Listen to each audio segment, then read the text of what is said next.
মুস্তাফিজ বাজে বোলিং করেনি, বরং মুস্তাফিজের বলে বাজে ফিল্ডিং হয়েছে। ফিল্ডাররা ইচ্ছে করেই মুস্তাফিজের বল ছেড়ে দিচ্ছিল, এমনটাই মনে হচ্ছিল।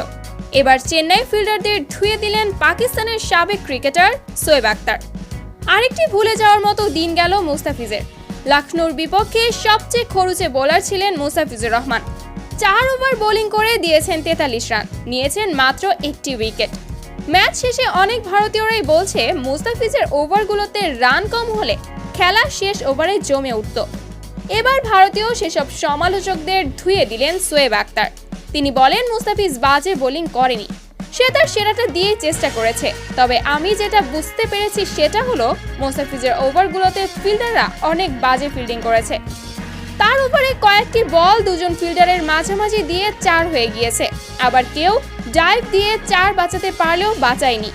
তারা হয়তো ম্যাচ হারার আগেই মানসিকভাবে হেরে গিয়েছিল, আর তা না হলে মুস্তাফিজ যাতে ভালো না করে তার কারণে বল ছেড়ে দিচ্ছিল। টি-20তে এরকম ফিল্ডিং ম্যাচ হারাতে যথেষ্ট। প্রথমে ব্যাটিং ব্যর্থতা, এরপর যদি ফিল্ডাররাও নিজের কাজটা ঠিকভাবে না করতে পারে তাহলে মুস্তাফিজ একা আর কি করবে। বাজে ফিল্ডিং এর কারণে মুস্তাফিজ 10-12 রান বেশি খরচ করেছে।